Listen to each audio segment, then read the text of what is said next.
Oh, Burnley should just have their own little league somewhere between the Premiership and the Championship. Welcome to where Clarets walk. 9 goals in 2 games. Just give them the league already. To review all of that and everything in between, we've got our Clarets ready for the quickest and most comprehensive review of all things Burnley on the internet. Welcome to where Clarets walk.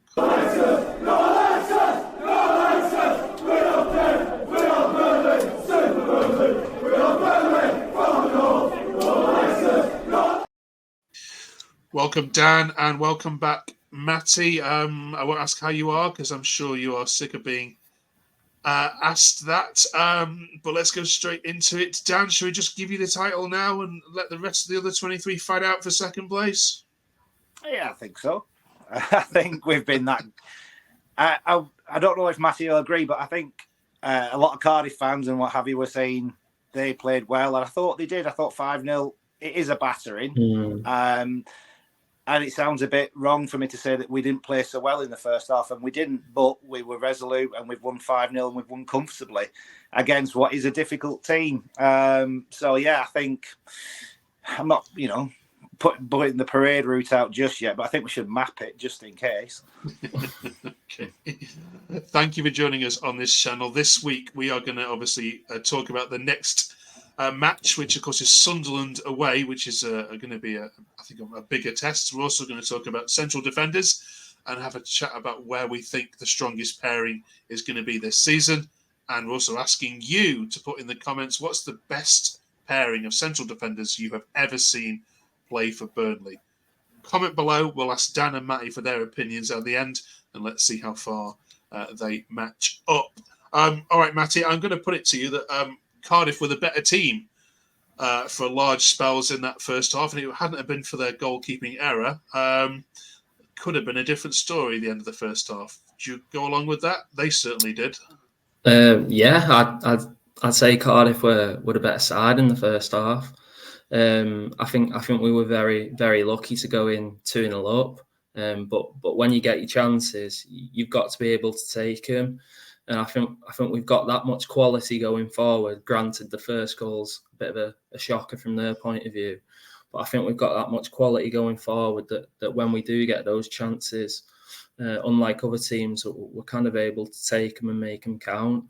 But no, I thought Cardiff were good in the first half. But like I say, we were just able to put the ball in the back of the net. Dan, who stood out for you from a player point of view? I mean, there's so many that could have got man of the match. But who impressed? There were. Weirdly, it was a substitute that I thought was one of the better players. Zeki Amdouni, when he come on, he was full of energy. He stole the ball. He scored that screamer. And then I think he harried them again. It's difficult because, like Matty was just saying, for large spells, we were chasing the ball. We were chasing the Cardiff team. We were doing the donkey work. But I was saying, as I was coming off the match, I was saying to everyone with my dad and my wife, and I was saying that I thought Amdouni, he didn't change the game because he come on too late for it, but he just made us look more threatening, more attacking. Whether that was because Cardiff were tired or not, I'm not sure. There may be others who will suggest otherwise. But like Matty was saying, then it's taking your chances. He had one chance and he scored. We only had 4 shots on target and we won 5-0. So, it's been a good day. There'll be tougher tests to come, I'm sure, Matty. But in terms of the defence, you're pretty resolute against Luton. A clean sheet, of course, for your keeper and the back four. Who stood out for you in the back line in particular? I think for me personally, the first 2 games, I think it's hard to look past Dara O'Shea. We signed him last summer from West Brom, and to be fair to him, at the start of last season, he took a lot of stick off fans. But since then, he's really grown into the team, and I think we're going to struggle to keep hold of him. I think we're going to struggle to keep hold of a lot of players. I know Sander Berg's got a medical at Fulham tomorrow. But going back to the back line, I think all 4 have looked pretty solid, but it's just keeping hold of him, especially O'Shea and Esteve, because I know there's Premier League teams looking at him. And then the keeper, we had the fella from Ipswich in there on Saturday. But Trafford did really well as well when we played Luton. But again, it's keeping hold of him, and I think going towards the end of the window, we need to be looking more at kind of keeping hold of players rather than selling players. We've got so many good players to sell, haven't we, Dan? Well, we do. I mean, you've got too many. That's all right. I was going to say, you're looking like Chelsea, aren't you? You're the Championship Chelsea. So many. Look at your list of central defenders, shall we? Let's start there, shall we? And have a look there. I mean, according to Transfer Market anyway, you've got 8 registered centre-backs. I know some may drift into midfield and you may have some midfielders playing there. But, Dan, when you look at that, who's going to be the main 2? I ain't got my readers on, sorry, so I can't see them. But from memory, it depends who we keep. I think if we keep everybody, it's got to be O'Shea and another. It could be, I call him Steve, what's it, Esteve. Bayer, when he comes back, he was a first on the team sheet. Ekdal, he's got a case for it. I think there's a few. Delqual played in the Premiership more of a bit part, but they've all had Premier League experience. Elder Keel, he had Premier League experience. So I think your starting 2, in my opinion, would be O'Shea and either Bayer or Esteve. I think any 2 of them 3, and it's a brilliant start to a back line. If we keep them, if we don't keep them, I think we've still got, strength and depth there, that will compete in this league.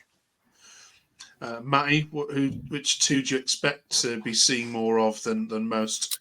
I think you've got to go for O'Shea and Esteve, but like I say, it's kind of keeping hold of O'Shea, which I think they'll struggle to do. They've got Jordan Bayer there at the top, but he's injured quite a lot, so we've not really seen much of him for the past year.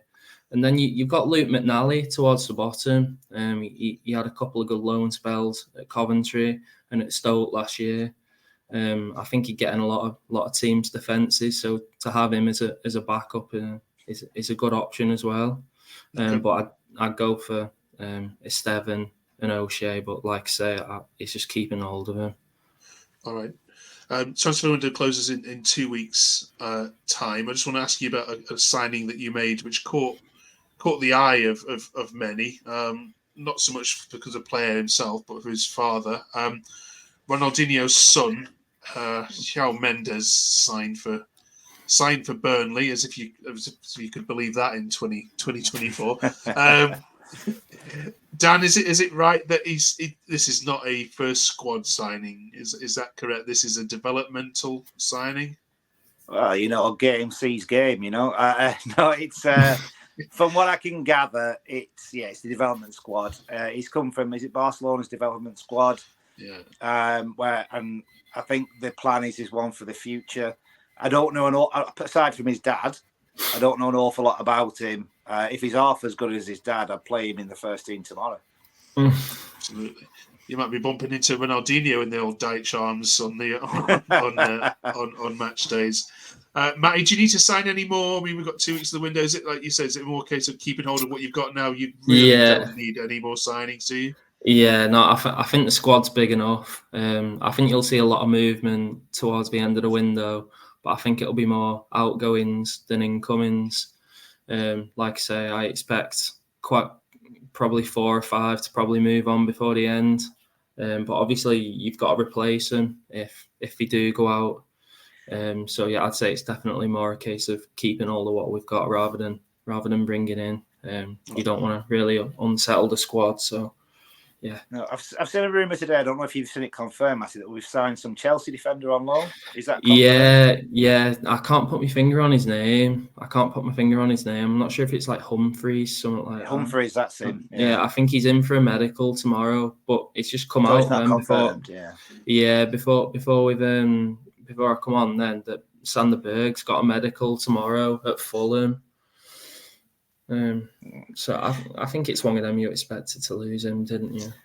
I think there'll be a few more will go, but this team we played against Luton, it changed quite a lot against Cardiff. and we still won 5-0. Yeah. So, if we lose them, and Bird didn't play either. No, they've looked fine without him, haven't they? Brownhill's really stepped up in the middle, but Brownhill's a quality player at this level. Yeah, absolute class. Absolute class, Brownhill. That leads us on to the next game, Sunderland. Then they are maximum points as well. They also comfortably beat Cardiff the opening day of the season. Dan, would you take a draw here now? It's got 0-0 written all over it, hasn't it? Away from home, they're flying. They've had 2 good results. I don't think they've conceded either, have they? No, they haven't. No. So I think on 5 o'clock on Saturday, I was saying this is going to be easy, and then obviously when their game finished on Sunday, we're a bit like, oh, maybe not. I take a point. I think we should be going for the win. I think we've got the quality to beat them.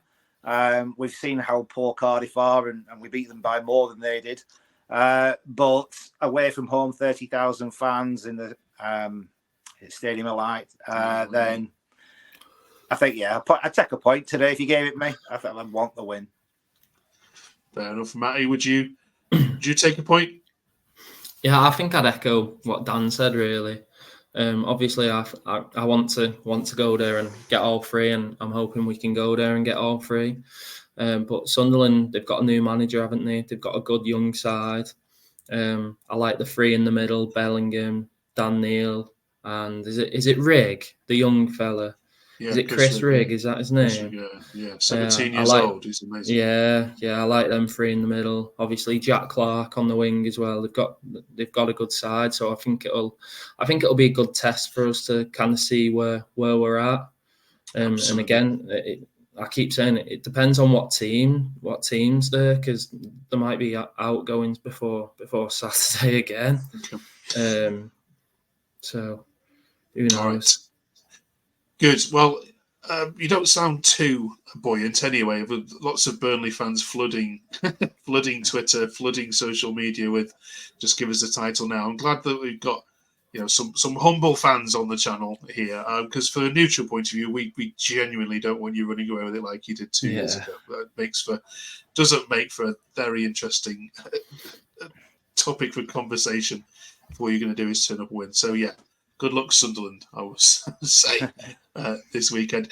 Before we let you go, then, what's the best centre-back pairing, Dan, you've ever seen play for Burnley?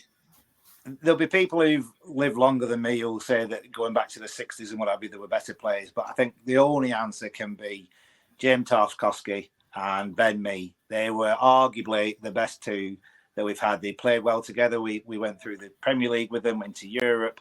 They're still playing at that level now. My personal favourite, however, was going back to the early 90s, John Pender and Steve Davis. But I mean, you put the other 4th division players and what have you in of a different era. So I think the best 2 were Tarkowski and Ben Mee. Okay. Matty, would you agree with that? Yeah, I'd echo what Dan said. I think Dan's probably seen a lot more centre half pairings than I have. But we've had some bad ones. the two that stand out in my mind are Tarkowski and Mee. In the Dyche era, they were two fantastic players for Burnley week in, week out. Tarkowski especially, I can't believe he's never kind of had a sniff around the England squad, Tarkowski, over the years. But no, I'd definitely go Ben Mee and Tarkowski, because for like 5-6 years we were so solid at the back with them two at centre halves. Great. If you can beat that from the 60s, 70s or 80s era, comment below. Thank you both very much for joining us this week. Next week we'll talk about left backs and right backs. We're also going to be talking Blackburn Rovers next week, because of course the game after Sunderland is the derby. So we'll have a Rovers fan on the channel next week. You might not like that, but you have your best manners with you, I hope, as we preview Blackburn against Burnley. Do we have to speak to him? As long as you're pleasant, I'm sure they'll be pleasant back. Join us for that one next week as we preview one of the most anticipated Lancashire derbies for many years. And good luck at Sunderland. We'll see you next week. Thanks very much. Thank you. Cheers.